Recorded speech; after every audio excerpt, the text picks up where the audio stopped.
ხუჩა კვარაცხელიას, რომელმაც ბოლო წლების განმავლობაში ამდენი სიხარული მოგვიტანა, ახლა ჩვენი დახმარება და გვერდში დგომა სჭირდება. ქართველზე ბრაზილიის ნაკრების და მადრიდის რეალის ლეგენდა მარსელო მოცი საუბრა, მისი კომენტარი ყველა ქართველს გააღვიძებს. ჯო როგანის განცხადება ილია თოფურიას ცოლზე. ცნობილ რეპერებთან იღებს სურათებს, რათა მებრძოლს გული ატკინოს. ილია ის შენიშვილების დედაა, მაგრამ ნამდვილი მონსტრი.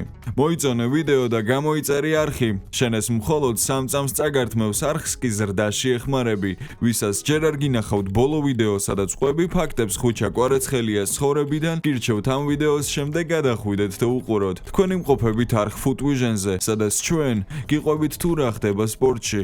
კომფორტულად მოკალათდით და ჩვენ ვიწყებთ. ჩვენი საამაყო მებრძოლი მერაბ დვალიშვილი UFC 323-ზე რუს მებრძოლ პიოტრ იანს კიდევ ერთხელ დაუპირისპირდება. პიოტრის თქმით, მან მერაბი შეისწავლა და ამჯერად შეძლებს მის დამარცხებას. ამ შეხვედრას სომეხი მებრძოლი არმან ცარუკიანი გამოეხმაურა და ის თვლის, რომ რუსი სპორტსმენი ამ ჩხუბში ფავორიტია და გაიმარჯვებს კიდეც. თუმცა მის სიტყვებს ამ შემთხვევაში დიდად ფასიც არ აქვს. არმანს რომ გითხოთ, ილია თოფურია უსუსტესია და ბრძოლებს გაურბის და რეალურად ის ცხოვრების ეტაპი, რასაც ახლა ილია თოფურია გადის, არის ურთულესი. მას ოჯახი ენგრევა და ბრძოლაზე და მეტოქეზე ფიქრი თითქმის შეუძლებელია ესეთ დროს. ილიას თანაგრძნობა მერაბის ყოფილმა მეტოქე შონ უმალიმაც კი გამოუცხადა. სამწუხაროა, რომ არმანს ამდენი არ ესმის და ვერ გაიაზრებს. ნახოთ რა განცხადებას აკეთებს ის ამ ბრძოლაზე. პიოტრ იანი გაიმარჯვებს, ის ჩემი ძველი და კარგი მეგობარია და მსაჯების გადაწყვეტილებით მოუგებს მერაბს. დაწერეთ კომენტარებში თქვენი აზრები ამ თემასთან დაკავშირებით. ცნობისთვის ბრძოლა ჩატარდება 7 დეკემბერს და თბილისის დროით დაახლოებით 9:30-დან დაიწყება.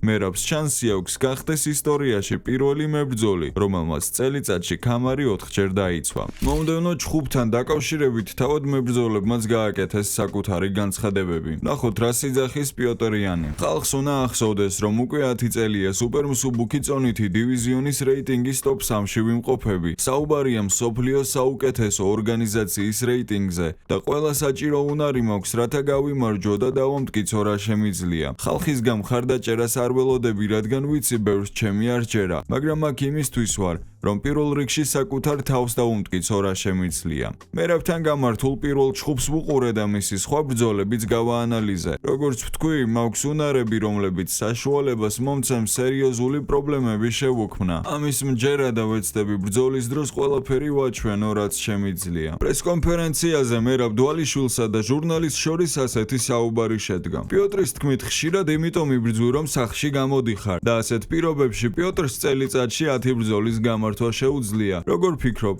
პიოტრი საკმარისად აფასებს თუ არა რამდენად რთულია ბრძოლა ასე მაღალ დონეზე. პიოტრი თავს იმართლებს, ჩემი სახლი აქ არ არის, ჩემი სახლი საქართველოა და ეს ყველა მიცის. ვეგასში კი იმიტომ ცხოვრობ, რომ ჩემპიონობა მინდა. პიოტრს შეუძლია იგივე გააკეთოს, მაგრამ ის ტაილანდში კომფორტულად ცხოვრობს და იქ გაფრინდება, სადაც ბრძოლა უწევს. იანის დაფინიშება მინდა, იმიტომ რომ ეს აქამდე არავის გაუკეთებია. თავარი გამარჯვებაა, იმიტომ რომ ეს რეკორდული იქნება. ყოველი გამარჯვება მნიშვნელოვანია ჩემთვის, ჩემი გუნდისა და ქვეყნისთვის. მინდა გულშემატკივრებმა სანახაობით ისიამოვნონ. ჩემი და იანის წინა ბრძოლა კარგი იყო, მაგრამ მინდა უფრო კარგად ვეჩხუბო. იტალიური სააგენტოს ინფორმაციით, ხუჩა კვარაცხელიას პარი სენ-ჟერმენში გაყიდვით ნაპოლიმ 78 მილიონი ევროს კაპიტალური შემოსავალი მიიღო. სერია A-ს ისტორიაში ამაზე უკეთესი გარიგება მხოლოდ ერთხელ დაფიქსირებულა და მის ავტორად ისევ ნაპოლი სახელდება. 2016-17 წლების სეზონში პარტენოპეიმ გონსალო იგუაინი იუვენტუს მიყიდა, სანაცვლოდ 90 მილიონი ევრო მიიღო, ხოლო მისი კაპიტალური მოგება 86 მილიონს გაუტოლდა. კალციო ფინანსას რეიტინგში მესამე ადგილზე იუვენტუსია. ბიანკონერიმ პოლ პოგბა მანჩესტერ იუნაიტედში 105 მილიონ ევროდ გაყიდა და 76 მილიონიანი კაპიტალური შემოსავალი მიიღო. მეოთხე პოზიციას კვლავ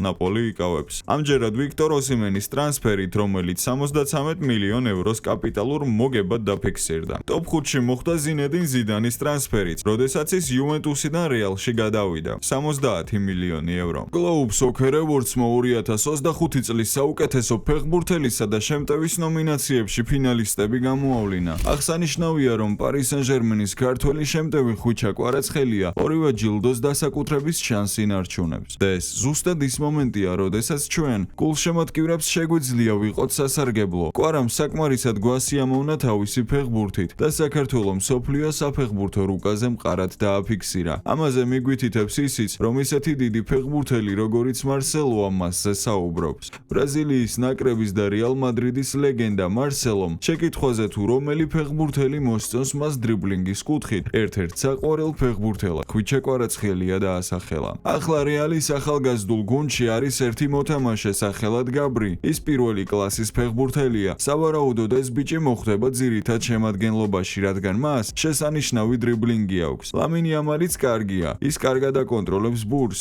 და ასევე მინდა გამოვარჩიო ერთი ქართველი ფეხბურთელი. მე ძალიან მიყვარს ხვიჩა კვარაცხელიას დრიბლინგი, თქვა მარსელო მაესთან ინტერვიუში. მეგობრებო, კომენტარებში დავტოვებ მულს, რომელზეც შეგვიძლია ხმა მივცეთ ჩვენ ოქროს ბიჭს და გავამარჯვებინოთ რომელიმე ნომინაციაში. იმედი მაქვს არ დაიზარებთ და ამ ყველაფერს გააკეთებთ. ასევე შეგახსენებთ მოიწონოთ ვიდეო თუ ჯერ ეს არ გაგიკეთებიათ და გამოიწეროთ არხი. გავაგრძელოთ. ჯო როგანმა თავის პოდკასტში ილია თოფურიას ცოლის შესახებ ისაუბრა. ილიას ცოლი რეპერებთან სურათებს იღებს, ეს საშინელებაა. ის ცდილობს დანა პირდაპირ სულში გაარტყას. ის იყო მსოფლიოში ყველაზე მოთხოვნად და მიმზიდველთან, ორი წონითი დივიზიონის ჩემპიონთან, ერთ-ერთ საუკეთესო ტიპთან დედამიწაზე და როგორც კი ერთად აღარ არიან, მზადაა ყველაფერი მოსპოს, გადაწვას მთლიანი სახლი, ატკინოს. ასეთია ქალის ბუნება. ილია გახსოვდეს ის შენი შვილების დედა, მაგრამ ნამდვილი მონსტრი. ჯო როგანის ამ კომენტარმა დიდი გამოხმაურება გამოიწვია და ცუდად იმოქმედა ილიას ოჯახზეც. თუმცა საბოლოოდ როგორც გაერკვა ეს სურათი ხელოვნურმა ინტელექტმა შექმნა, რომელიც შეიძლება კაცობრიობის მომავალ პრობლემად იქცეს. დანარჩენში კი ილიას მართლაც ძალიან რთული პერიოდი აქვს. წარმოიდგინეთ როგორია, დაიპყრო მთელი მსოფლიო, გქონდეს ასეთი სტარტი და რაღაც ასეთს დაეტაკო და სრულიად გაგაჩეროს. გამძლეობას ვუსურვებ ილიას და იმედია დაალაგდება და გამოასწორებს საკუთარ ცხოვრებას. წინააღმდეგ შემთხვევაში ეს ყველაფერი კარიერაზეც აისახება. ესპანეთის თასის პირველ წრეში ვილიარეალი მეოთხე დივიზიონის წარმომადგენელს ანტონიანოს ესტუმრა და გამარჯვებისთვის პენალტების სერია დასჭირდა. გიორგი მიქაუტაძე სათადარიგოთა სკამზე მოგვევლინა და მატჩი 67 წუთზე ჩაერთო. ქართველი ფეხბურთელი მარცხენა გარემარბის პოზიციაზე მოგვევლინა და თამაშს ხშირად ამწოვებდა. 98 წუთზე შესანიშნავი გარღვევა შემოგთავაზა. გამოზომილი პასიც გააკეთა და თანაგუნდელს გოლამდე ძალიან ცოტა დააკლდა. ძირითადი დრო ფრედ 0-0 დასრულდა. დამატებით ტაიმში 102 წუთზე აიოზე პრესმა ანგარიში გახსნა, რასაც 109 წუთზე გარსიამ უპასუხა და წონასწორობა აღადგინა. გამარჯვებულის გამოსავლინებლად პენალტების სერია დაინიშნა, სადაც სტუმრები უკეთესები აღმოჩნდნენ. მიქაუტაძემ 11 მეტრიანი ზუსტად შეასრულა. ვილიარეალმა კი 5-3 მოიგო. ეს ვიდეო სამწუხაროდ დასასრულს მიუახლოვდა, მაგრამ კარგი ამბავი მაქვს, რადგან შემდეგი ვიდეო სავარაუდოდ ლეგენდარული განუმეორებელი დიეგო არმანდო მარადონას ბიოგრაფიაზე იქნება. ნამდვილად უმაგრესი ვიდეო გამოვა, რაშიც 100%-ით დარწმუნებული ვარ, მაგრამ ამისთვის საჭიროა ამ ვიდეოზე თქვენი აქტიურობა დამანახოთ. შევეცადოთ, რომ 1000 მოწონებაზე მაინც ავიდეს ეს ვიდეო. მე გემშვიდობებით მომავალ შეხვედრამდე და აბა, წარმატებები.